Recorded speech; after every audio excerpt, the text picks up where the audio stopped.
سندھ کو چلاتا ہے کراچی. کراچی بہت بڑا جو ہے وہ شہر ہے. بالکل میں کراچی کی حالت خود اپنی آنکھوں سے دیکھ کر آئی ہوں. وزیر اعلیٰ صاحب آپ سے ملاقات کرنی تھی لیکن کیونکہ میں بہت شارٹ ٹائم کے لیے گئی ہوئی تھی اور آپ کے پاس جو ہے وہ ٹائم نہیں تھا, تو انشاءاللہ آنے والے 1-2 ہفتے میں جو ہے وہ وزیر اعلیٰ سندھ سے ملاقات جو ہے وہ متوقع ہے اور انشاءاللہ جو ہے وہ ان سے جو ہے وہ پروگرام کے تھرو جو بات ہوگی, کیونکہ سندھ کے حالات اور معاملات جو ہیں وہ اس وقت کافی کرٹیکل سچویشن میں ہیں اور اس کو حل کرنا جو ہے وہ بہت ضروری ہے. اگر ہم یہاں بیٹھ کے پروگرام کرتے ہیں تو ہماری رسپانسبلٹی یہ نہیں ہے کہ ہم صرف آپ کو اپڈیٹ کریں اور گھر چلے جائیں. میری رسپانسبلٹی یہ ہوتی ہے کہ ہر اس بندے سے جو ہے وہ جواب لیا جائے جو کہ اس سیٹ پر بیٹھا ہے کہ جس کا وہ حقدار تھا, اسے حق دیا گیا اور اس نے عوام کی خدمت کرنی تھی اور اس نے کتنی خدمت کی. ظاہر ہے کہ یہ جوابات بھی جو ہے وہ ہمیں ان سے جو ہے وہ لینے ہوتے ہیں. تو مراد علی شاہ صاحب نے انشاءاللہ ٹائم دیا ہے جی, بات کی ہے کہ میں انشاءاللہ اگلے ہفتے جو ہے وہ جو جیسے بھی ٹائم ملتا ہے تو مراد علی شاہ صاحب سے جو ہے وہ میٹنگ جو ہے وہ ہماری فکس ہے, تو پھر جو ہے وہ ملاقات ہوگی اور آگے جو ہے وہ ہم اس پر جو ہے وہ بات کریں گے. اس کے علاوہ کچھ انٹرنیشنل نیوز کے حوالے سے بھی ہم بات کر لیں کہ انٹرنیشنل حوالے سے جو ہے وہ کیا ہو رہا ہے. تو آپ کو پتا ہے کہ ایک بہت بڑا کارنامہ سامنے آیا کہ یو اے ای نے اسرائیل سے جو ہے وہ بات چیت کر لی, ان سے جو ہے وہ تعلقات بڑھا لیے. اب یہ کس بیس پر ہوا, اس پہ صدر ایرانی جو ہیں ان کا بڑا سخت قسم کا جو ہے وہ رد عمل سامنے آیا, تو اس پر جو ہے یو اے ای کا احتجاج سامنے آ گیا ہے. جی اب ایرانی صدر کی دھمکیاں میز بیانات, یو اے ای کا احتجاج. ایرانی ناظم الامور کی دفتر خارجہ طلبی اور احتجاجی مراسلات تھما دیا گیا. اب ظاہری بات ہے کہ جس طرح صدر حسن روحانی کی دھمکیاں میز بیانات یو اے کے لیے جو ہے وہ آئے, دھمکیاں میز تو نہیں کہیں گے, ظاہر انہوں نے یہ کہا کہ اس کے سنگین نتائج نکلیں گے. اگر آپ نے اسرائیل کے ساتھ جو ہے وہ اس طرح سے دوستی کا ہاتھ بڑھا لیا ہے اور آپ جو ہے وہ ان کے ساتھ جو ہے وہ مل کر کام کرنا چاہتے ہیں تو یہ مسلمانوں کے ساتھ غداری ہے, تو یہ سنگین قسم کا جو ہے وہ جرم ہے. تو حسن روحانی نے کوئی غلط بات تو نہیں کی, لیکن بہرحال اس کے باوجود یو اے ای کا احتجاج جو ہے وہ سامنے آیا ہے. پوری دنیا میں احتجاج ہو رہا ہے جی, پاکستان سمیت پوری دنیا کی تمام پارٹیز, تمام لوگ اس چیز پر احتجاج کر رہے ہیں کہ اسرائیل کے ساتھ جو ہے وہ یو اے ای کا اتفاق کرنا اچھا نہیں ہے اور یہ بہت بڑی غلطی ہے اور اس کو بہت بڑی غلطی قرار دیا ہے جو ہے خاص طور پہ حسن روحانی نے, صدر ایرانی جو ہیں, اور سنگین نتائج سے خبردار بھی انہوں نے کیا تھا. تو یو اے والوں نے اس پر جو ہے وہ احتجاج ریکارڈ کروایا ہے اور ایرانی ناظم الامور کی دفتر خارجہ جو ہے وہ طلبی بھی جو ہے وہ ہو چکی ہے اور ان کو جو ہے مراسلہ, احتجاجی جو مراسلہ ہے وہ بھی تھما دیا گیا ہے. تو یہ سلسلہ ہو رہا ہے انٹرنیشنل لیول پہ جو کہ مسلمانوں کے لیے ایک بہت ہی الارمنگ سچویشن ہے. اور اس ٹائم پر کہتے ہیں کہ دشمن جب بھی آپ پر وار کرتا ہے آپ کے گھر کے اندر گھس کر کرتا ہے اور وہ ایسے ہی لوگوں کو جو ہے وہ چوز کرتا ہے جو اس کے ہاتھ میں بڑی آسانی سے آ جاتے ہیں یا جن کو کوئی لالچ ہوتا ہے, اور آپ کے گھر کے اس فرد کو چوز کیا جاتا ہے جو آپ کے ساتھ جس کا تھوڑا سا جو ہے نا وہ رکھ رکھاؤ اچھا نہ ہو اور آپ سے وہ جو ہے وہ خوش نہ ہو, اس کو استعمال کر کے جو ہے وہ اس شخص کو جو ہے وہ ڈیمیج کیا جاتا ہے. تو آج مسلم امہ کے لیے یہ بہت سوچ بچار کی بات ہے کہ یہ سب چیزیں جو ہے وہ کیا ہو رہی ہیں. بہرحال برطانیہ میں اسکول کے حوالے سے میں نے آپ سے بات کی تھی اس پروگرام کے سٹارٹ میں کہ برطانیہ میں تو اسکول نہ کھولنے کا فیصلہ جو ہے وہ سامنے آیا ہے اور انہوں نے کہہ دیا ہے کہ اسکول کھولنے کا فیصلہ کرونا بڑھا دے گا. یہ ماہرین کی رائے ہے. حکومت کسی بھی ادارے کے دعووں پہ اندھا یقین نہ کرے, صاف اور واضح جو ہے وہ برطانیہ میں یہ چیز جو ہے وہ سامنے آ گئی ہے. اگر اسکول کھلے تو کرونا پھیل جائے گا.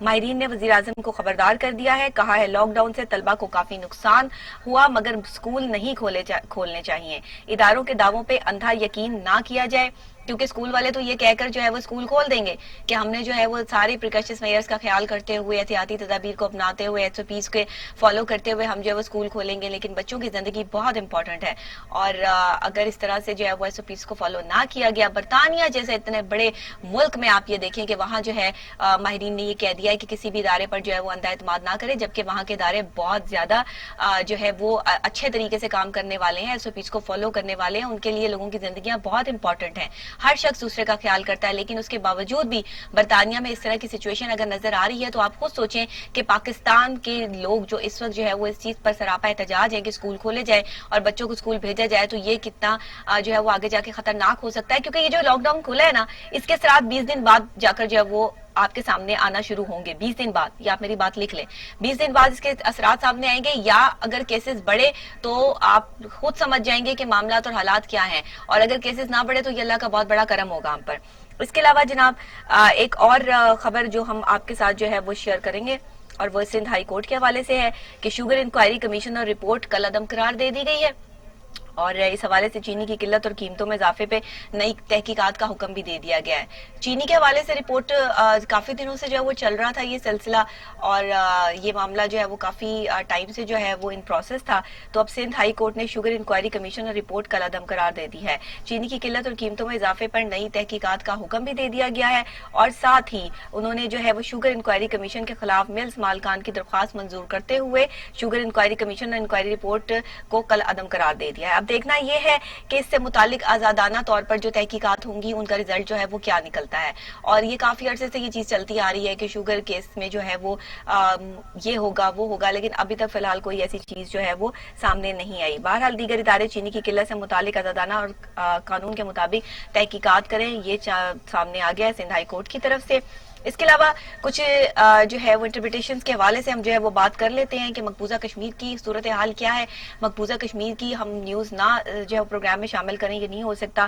مقبوضہ کشمیر میں جناب جھڑپیں ہوئی ہیں, اور جھڑپوں کے دوران جو ہے وہ بھارتی فورسز کے 3 اہلکار جو ہے وہ ہلاک ہوئے ہیں.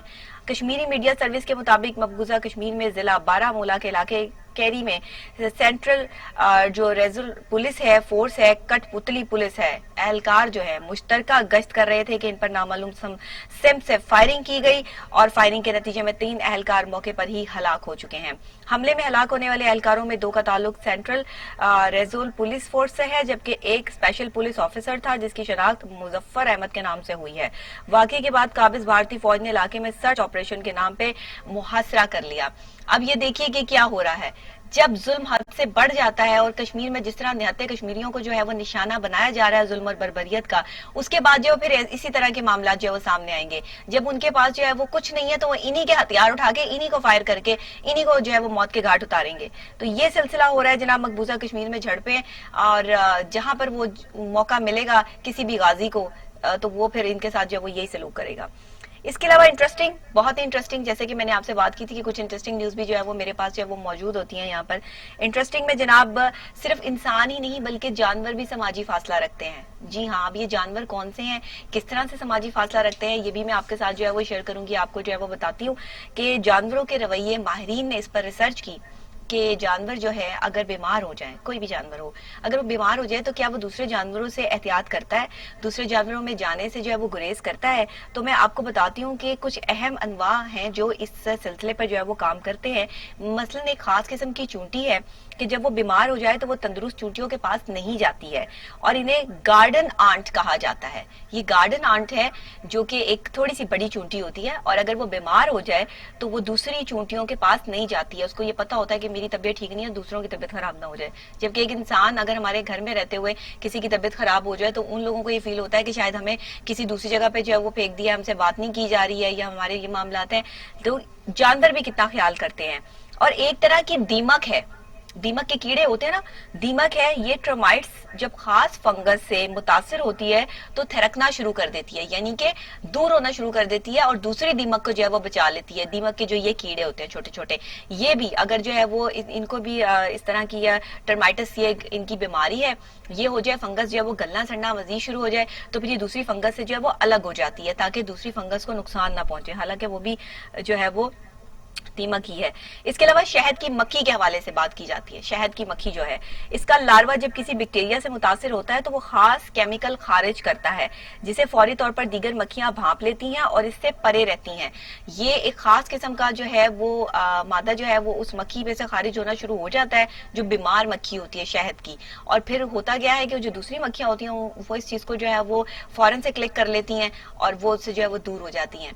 اتنی جو ہے وہ سینسز جو ہیں وہ اس طرح کے پرندوں میں, جانوروں میں, مکھیوں میں, چونٹیوں میں جو ہے وہ موجود ہیں. اور انسان جو ہے وہ جب بیمار ہوتا ہے, ظاہر ہے کہ وہ دوسرے انسانوں سے جو ہے دور رہتا ہے. سوشل ڈسٹینسنگ کی جیسے آج کل بات چل رہی ہے کووڈ کے حالات میں, اسی طرح یہ سوشل ڈسٹینسنگ جو ہے وہ ہمیں ان جانوروں میں بھی نظر آتی ہے. وہ بھی سماجی فاصلہ برقرار رکھتے ہیں جس سے جو ہے وہ دوسرے جو ان کے جانور ہیں وہ بیمار نہ ہوں.